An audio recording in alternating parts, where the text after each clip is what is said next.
Salve, salve, rapaziada, montando uma estruturinha aqui bem improvisada, não estou no estúdio hoje para fazer um react da minha prova oral de Direito Processual Penal para delegado da Polícia Civil do Estado do Rio de Janeiro. Estava devendo para vocês isso aí há um tempo, então vai ficar aqui esse react. Eu não assisto esse vídeo aí, eu acho que assisti 2 vezes na vida, então vai ser bem espontâneo aí para vocês. Vamos trazer alguns aspectos principais aí que vocês precisam saber para provas orais, para enfrentar as provas orais e análise no geral sobre a prova. É claro que uma análise mais aprofundada a gente traz no meu curso Escola até Aprovação Delta, além do treinamento, obviamente, para a prova oral e do curso de prova oral. Aqui vai ser um aspecto bem superficial e observações superficiais sobre esse vídeo. Esse garoto aí atrás sou eu, prova oral de delegado da Polícia Civil do Estado do Rio de Janeiro, carinha aí de coitado, de ansioso, de nervoso, tava mesmo, já era minha terceira prova oral, mesmo assim eu tava muito nervoso para enfrentar essa prova que eu sempre quis fazer, que eu sempre quis ser aprovado com o curso de delegado da Polícia Civil do Estado do Rio de Janeiro. Eu já era delegado em Minas Gerais há 4 anos, já tinha sido nomeado para delegado de Polícia do Estado de São Paulo, então já era minha terceira oral, mas parecia que era a primeira, eu estava bastante nervoso.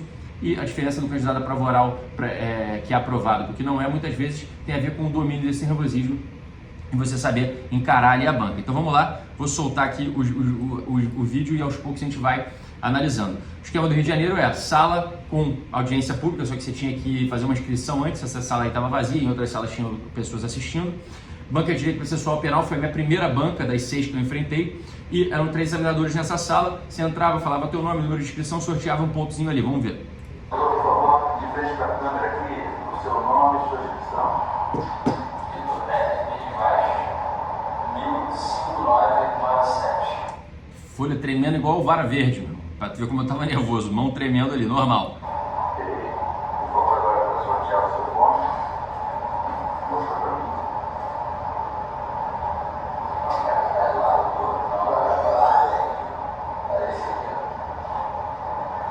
Aí do lado, doutor, sorteio o seu ponto. Olha aí, você estava tão nervoso que não conseguia nem achar o botãozinho para soltar. Também, urna aí de bingo da minha avó.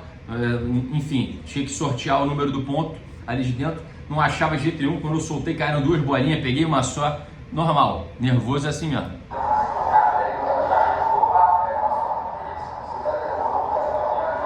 Só tá nervoso, fica calmo. Ponto 3, já começa a matutar, pensar. Porra, ponto 3, o que era mesmo, o que tinha lá dentro. Bebe uma água, fica à vontade. Deu para perceber que a banca estava com uma postura amigável, percebe a importância do momento, dizem ali para mim o que tentam me tranquilizar de alguma forma, fica tranquilo doutor e tal, mas isso depende de banca para banca. Eu entrei numa das bancas lá, dei bom dia, ninguém me respondeu, sentei, fiquei esperando, tocou o sinal, os caras entraram com perguntas, sem nada para amaciar o candidato, foram direto para porrada. Aqui não, a banca estava simpática comigo. Aguinha, molhar a boca, seca, veja, um golinho só. Diz a segunda bolagem. É possível sequestro de bens móveis e imóveis ou só de bens móveis? Excelência. Vamos lá, tocou o sinal, o examinador perguntou, é possível sequestro de bens móveis ou só imóveis? Eu sabia a resposta, mas vocês perceberam que eu demorei a responder? O ímpeto de qualquer ser humano quando recebe, numa prova oral principalmente, uma pergunta que ele saiba a resposta, sai respondendo na hora. Mas não, calma, por algumas razões, pausa. 1, 2, vai parecer uma eternidade, mas são 3 segundos. E aí sim você apresenta a resposta. Primeiro, organizou, estruturou a resposta mentalmente para apresentá-la com mais segurança. E ponto número 2, não demonstrar para a banca quando você sabe e quando você não sabe os assuntos. Se você responde muito rápido uma resposta que você sabe, naturalmente, quando te fizerem uma pergunta que você não saiba a resposta, e vai acontecer mais adiante, a banca vai notar na hora que você não sabe, porque você obviamente não vai responder imediatamente. E ela vai falar, opa, esse candidato não sabe esse tema, vou apertar ele ali, se eu quiser te aperta. Agora, se você segura, mantém o mesmo padrão de demora antes de responder, você já deu uma blefada. Prova oral também é muito disso, saber jogar com a banca. É importante frisar que as medidas acertadoras sobre o sequestro e hipoteca legal se inserem no contexto das novidades medidas cautelares reais, isso é, aquelas medidas decretadas no curso da persecução penal para que se possa garantir a solvabilidade do imputado em caso de eventual sentença penal condenatória. Podia ter, candidato, cabe sequestro de bem móvel ou só de imóvel? Sim, excelência, cabe de bens móveis também. Acabou, próxima pergunta. Você nunca tem que fazer isso. Vocês perceberam o que eu fiz? Situei o tema no direito. Excelência, o sequestro de bens móveis situa-se na temática das medidas assecuratórias ao lado da hipoteca legal e do arresto. Eu estou demonstrando conhecimento, situando aquele tema, organizando a resposta para apresentar no momento correto e aí sim eu parto objetivamente para a resposta que o examinador me fez. Se ele te perguntou um assunto que você sabe, saboreia a resposta na hora de responder. Não vai diretamente ao assunto se a banca permitir. Essa é a minha primeira pergunta da primeira banca. Vamos ver como é que ela vai reagir a esse tipo de estruturação de resposta. Uma pequena introdução para aí sim entregar a resposta. Vamos ver. Notadamente, no tocante ao sequestro, temos que o Código de Processo Penal regula praticamente inteiramente a matéria e diz que poderá recair sobre bens imóveis do imputado obtidos com os proventos da infração, bem como também os mesmos bons em relação aos bens móveis executados. Me cortou. Quando eu cheguei na resposta, ele, perfeito, parabéns, certo, doutor. Ele poderia nem ter falado se estava certo ou estava errado. Em diversas outras bancas eu só fui cortado. Aqui ele preferiu me ajudar, como eu disse, a banca estava simpática. Ela falou, perfeito, doutor, certo, mas me cortou no momento que eu apresentei a resposta. Ali já acende a luzinha. Opa, essa banca provavelmente vai me cortar toda vez que eu apresentar a resposta correta. Então é melhor eu fazer uma pequena introdução, como eu fiz, situando o tema, demonstrando conhecimento e apresentar a resposta. Sem enrolar demais, porque corre o risco deles me cortarem sem eu entregar a resposta correta. Então aqui é uma pequena introdução e já entra no cerne da questão para a banca te cortar se ela quiser a partir de então. Vamos lá, o sequestro do bem móvel, o sequestro seu que é do bem móvel.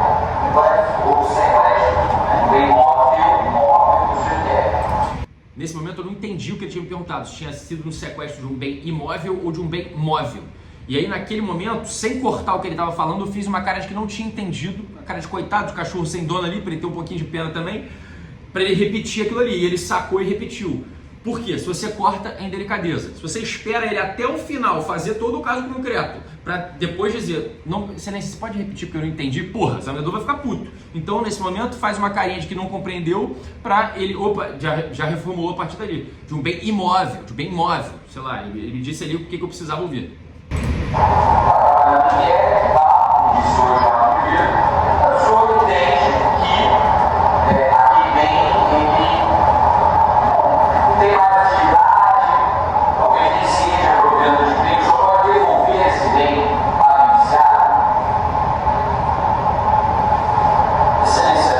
Novamente a pausa. Dessa vez eu não tinha tanta certeza da resposta. Eu saberia responder, soube responder, mas eu precisei estruturar um pouco mais. Olha a importância da pausa. Se eu tivesse respondido rapidamente a primeira e nessa tivesse feito essa pausa para organizar, ele ia falar, opa, esse assunto aqui não está tão bem quanto a primeira pergunta. E basicamente essa é uma das funções da pausa. Ele me perguntou ali se eu poderia devolver para o imputado no curso da investigação um bem que havia sido sequestrado anteriormente. Vamos ver como é que eu respondi. Em caso de sequestro definido no curso da persecução, o que eu fiz aqui? Repeti a pergunta, isso é uma boa tática.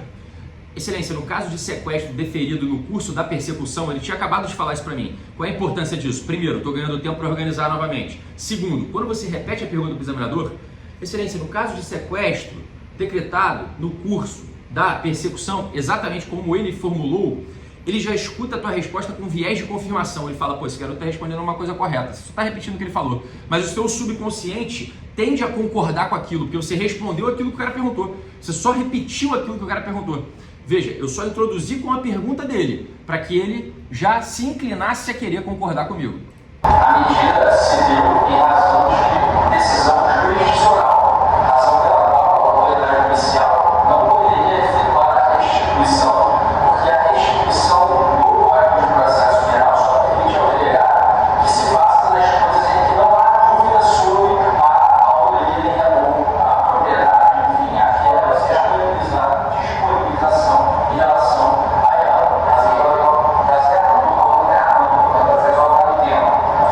Me cortou de novo, tá certo, eu tô te cortando, não é porque estou errado não, é por causa do tempo. Ou seja, ele queria fazer mais perguntas para mim, então é mais um perfil, mais uma demonstração de que o perfil da banca era esse. Não dá para enrolar demais, não dá para divagar sobre vários temas, discorrer, não. Tem que fazer uma introdução e já apresentar a resposta exatamente nos moldes do que eu estou fazendo aqui. Novamente, situei o assunto, repeti a pergunta dele e aí, pum, apresentei a resposta. Certo, doutor? Correto, vamos continuar.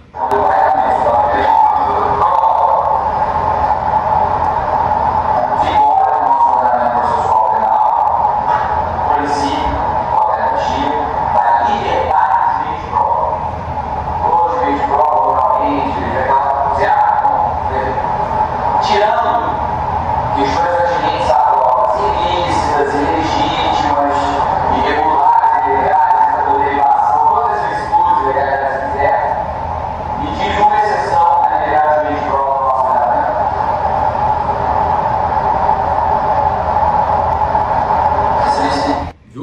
foi até um pouco maior, porque era grande a resposta, tinha que estruturar bastante, eu não tinha certeza absoluta ainda da resposta. Então, mais uma vez, o padrão da pausa me ajudando muito, jogando muito ao meu favor. Agora aqui ele me perguntou uma exceção à liberdade nos meios de prova no ordenamento. Outra observação, vocês perceberam que eu dei um gole na água ali durante a pergunta. Por quê? Foi durante a pergunta. Tem candidato que às vezes o examinador pergunta, ele se tremendo todo, bebe a água, todo mundo esperando para ele responder. Eu já vi o examinador falar, fica à vontade, candidato, vai no seu tempo aí, ironicamente. Então, ó, enquanto ele estava perguntando, prestando atenção no que ele falava, golinho na água, não é para beber 3 litros de água não, vai ficar rotando, vai ficar querendo ir no banheiro, não. É molhar a boca que tá seca e tu tá nervoso. Molhou a boca, hidratou aqui as cordas vocais e ó, vamos mandar bala na resposta. Em relação à liberdade dos meios de prova, sua exceção, salvo mero juízo.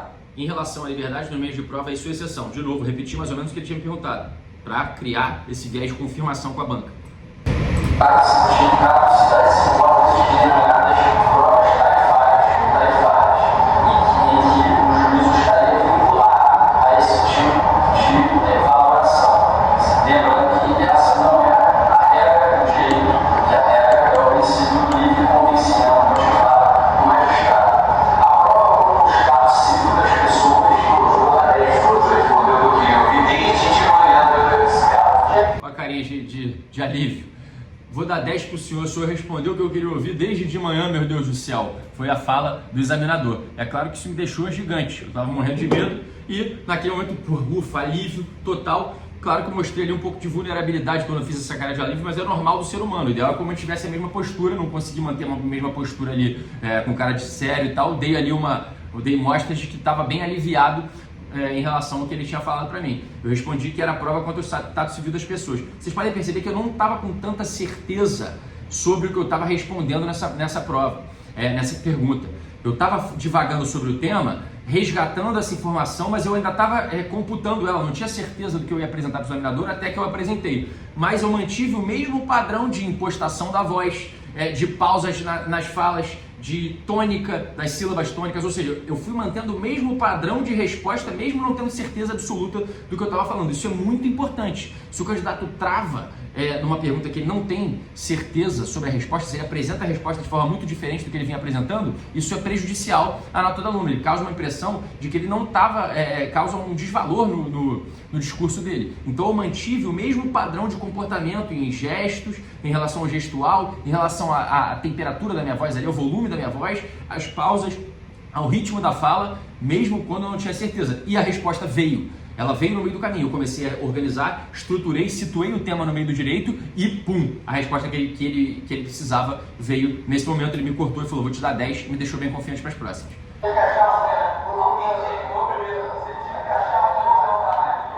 Aqui eles começam a fazer comentários sobre essa situação, de eu ter acertado e tal, parabéns. Demonstrando que a banca estava aqui bem simpática mesmo, uma postura bem de deixar o candidato mais à vontade. Eles ficaram brincando ali nesse momento de parabéns e tal. O próximo examinador vai até brincar aqui, ó, só agradou ali o examinador, mas vamos ver se vai me agradar também e tal.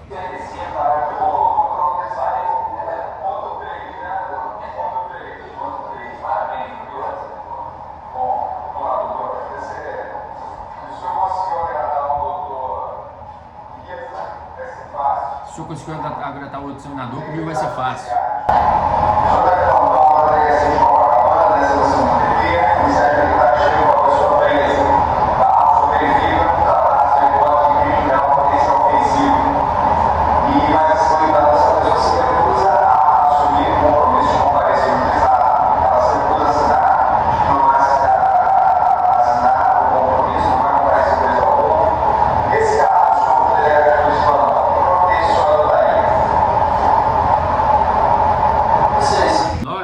Poderia ter segurado até um pouquinho mais. Ele me fez uma pergunta sobre juizado especial criminal e prisão em flagrante em delitos de menor potencial ofensivo, caso o imputado se recuse a assumir o compromisso de comparecer ao juizado.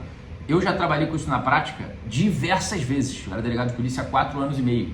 Eu já tinha estudado bastante isso para o concurso, obviamente, e na prática eu atuava com esse dispositivo, com esse artigo, com esse tipo de situação. Então ali por dentro eu segurei, mas por dentro eu estava muito feliz e tranquilo com a pergunta que ele tinha me feito ali naquele momento. Então segurei a pausa inicial e já comecei a discorrer. Tendo em vista que a lei 9.099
artigo 69. Citação de artigos, devo fazê-lo ou não? Só se tiver certeza absoluta. Esse era um artigo que eu trabalhava na prática, um artigo que eu já tinha estudado muito, que eu sabia ele de cor. Eu não ia errar a citação desse artigo. Agora, na dúvida, não dá para chutar artigo. Se você não tem certeza absoluta, e na prova você tem que lembrar que vai estar nervoso, vai estar ansioso, vai estar sob pressão em relação à banca. Na dúvida, você só faz referência ao diploma, segundo previsto no Código de Processo Penal, segundo previsto na Lei 9.099, não lembro nem que é na Lei 9.099, segundo previsto na Legislação Penal Extravagante. Quanto mais amplo, menos chance de você errar. Segundo pronunciamento dos tribunais superiores, segundo súmula dos tribunais superiores. Você não precisa dizer quem é. Se tiver certeza absoluta, melhor. Vai dar um sobrevalor à sua nota, obviamente. Mas o mais importante não arrisque artigos se não tiver certeza absoluta do que você está falando. Eu tinha certeza absoluta disso. Então, obviamente, ali eu trabalhei. Tinha mais um ponto para falar que eu não me lembro exatamente o que era, mas se eu lembrar aqui, eu ressalto aqui novamente.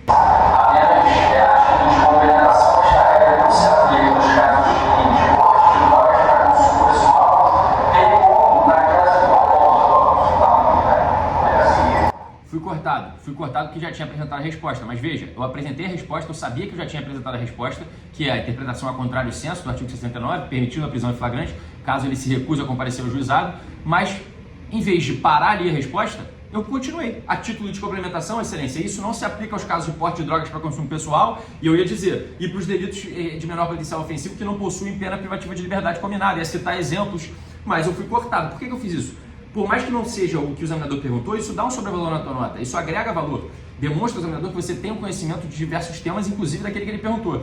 Ele te tem um mar de conhecimento.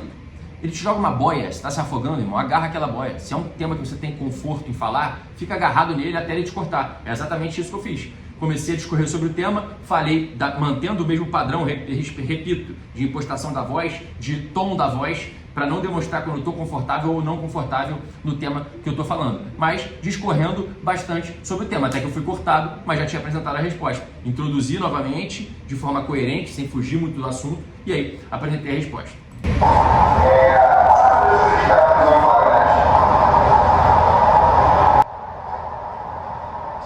Aí não deu tempo de eu beber antes, porque a pergunta foi muito curta. Qual era a natureza jurídica da prisão em flagrante? Eu queria dar um gole na água que estava a boca seca. Durante a pergunta dele, não deu. Dei um gole rapidinho, já devolvi, já comecei a responder. A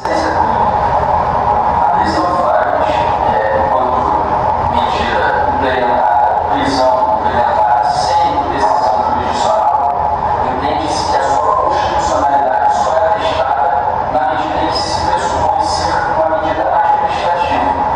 Isso porque é justamente segregação sem provimento jurisdicional e a Constituição já determina que segregação só poderá acontecer em caso de prisão em flagrante com ordem jurisdicional.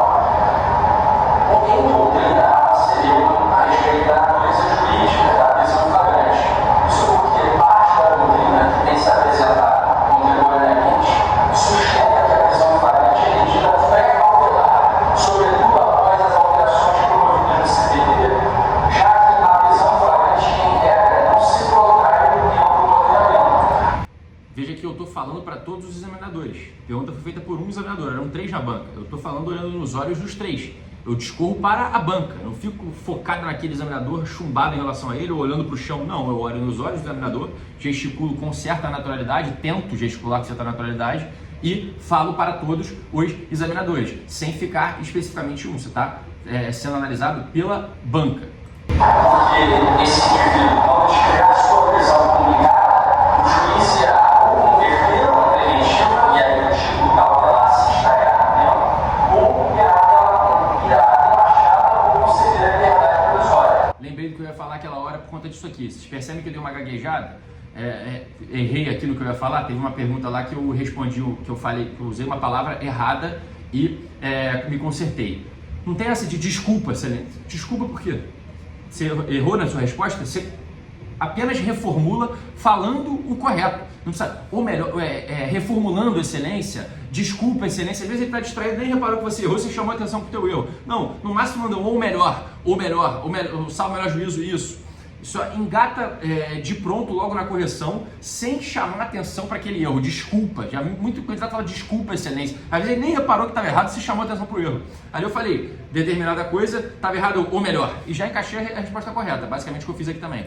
O título funcionou neste caso pré-cautelar, ou seja, anterior a uma medida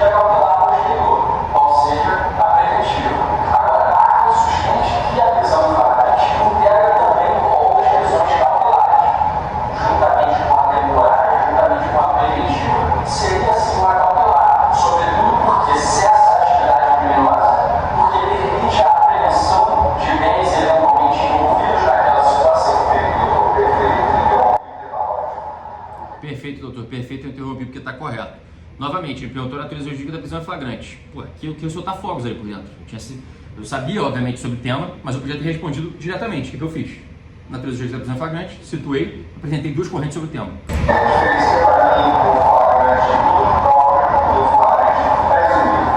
Diferencia para mim flagrante impróprio do flagrante presumido. Aqui eu estava com vontade de sair correndo pela sala, me soltar, abrir o terno, berrar, graças a Deus, é treta. Prisão em flagrante, eu era 4 anos e meio, já era delegado de polícia. E que eu discorri sobre espécies de prisão em flagrante. Aquilo ali eu sabia de cor e salteado, poderia falar 25 minutos sem parar daquilo ali. Então, contive novamente as emoções, pausa inicial, como se eu não soubesse a resposta e bum. Todas as modalidades de excelência mencionadas integram o artigo 302 do Código de Processo Penal e, sendo certo que preenchidos ali os requisitos de elementos mínimos de autoria e materialidade e a presença dos elementos circunstanciais, o indivíduo poderá ser preso em flagrante. O flagrante impróprio se encontra, salvo melhor juízo, no inciso terceiro e trata da situação em que o indivíduo é logo após perseguido, logo após praticar a infração penal. O indivíduo pratica uma infração e a autoridade, os seus agentes ou qualquer do povo, em caso de flagrante facultativo, persegue e captura este agente. Era sobre flagrante presumido e flagrante impróprio. Veja, eu situei o tema, falei do artigo, citei até um inciso que está o flagrante impróprio e apresentei ali um conhecimento sobre flagrante facultativo. Eu inseri um tema tangencial naquela resposta, não era o cerne da questão. Ele perguntou sobre espécies de flagrante próprio, impróprio e presumido. Eu, durante a resposta, falei quando a autoridade e seus agentes procedem à prisão ou mesmo qualquer do povo, nos casos de flagrante facultativo.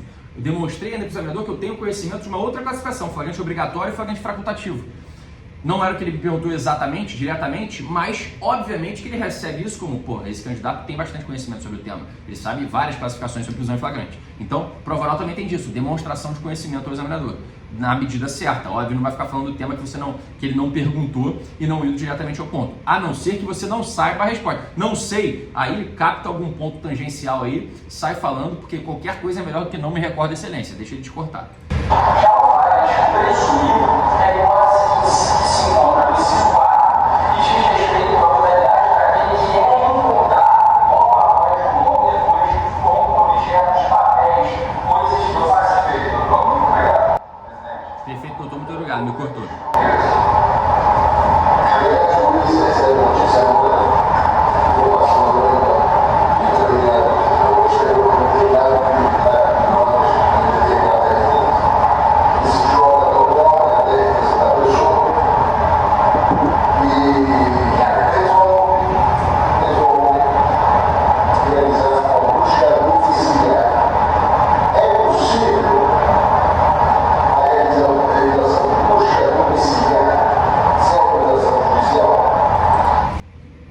Recebe a notícia de que está rolando tráfico de drogas no interior da residência. Ele pode proceder à busca domiciliar sem autorização judicial? Resumindo, era isso que o examinador queria saber. Excelência, sobre a dinâmica hora retratada. Outra coisa, excelência. Sobre a dinâmica hora retratada, excelência. Eu falei muito excelência nessa prova. Você tem que começar com excelência, sim, a gente não sabe como a banca quer que você se comporte, tem que tratar com muito respeito, mas muitas vezes é melhor você ir direto à resposta ou em uma outra resposta, você não começar pela excelência, só responde.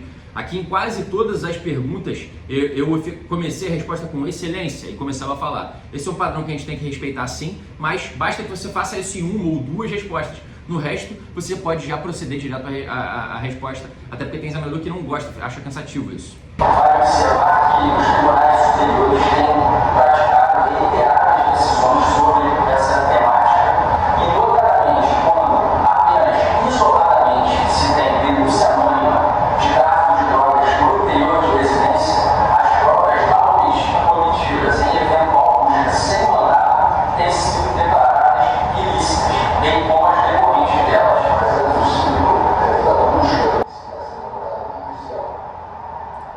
Eu comecei a responder, tentei um somebody love ali, falei que havia várias decisões judiciais recentes no sentido de que só a denúncia anônima isoladamente considerada não pode ser utilizada para violação do domicílio sem decisão judicial e tudo que for arrecadado ali dentro seria ilícito. Aí ele já me cortou e falou, mas é possível a busca domiciliar sem mandado? É tem alguma hipótese? O examinador perguntou, tem alguma hipótese? Ali a banca está falando, irmão, estou perguntando outra coisa, não é essa a resposta que eu quero ouvir. Nas entrelinhas ele está falando, eu quero uma outra resposta aí, tá errado. Tem alguma outra hipótese? Sim, excelência. Claro que tem outra hipótese, excelência. Você está me perguntando, excelência, eu vou ter que arrumar uma outra hipótese para você aqui.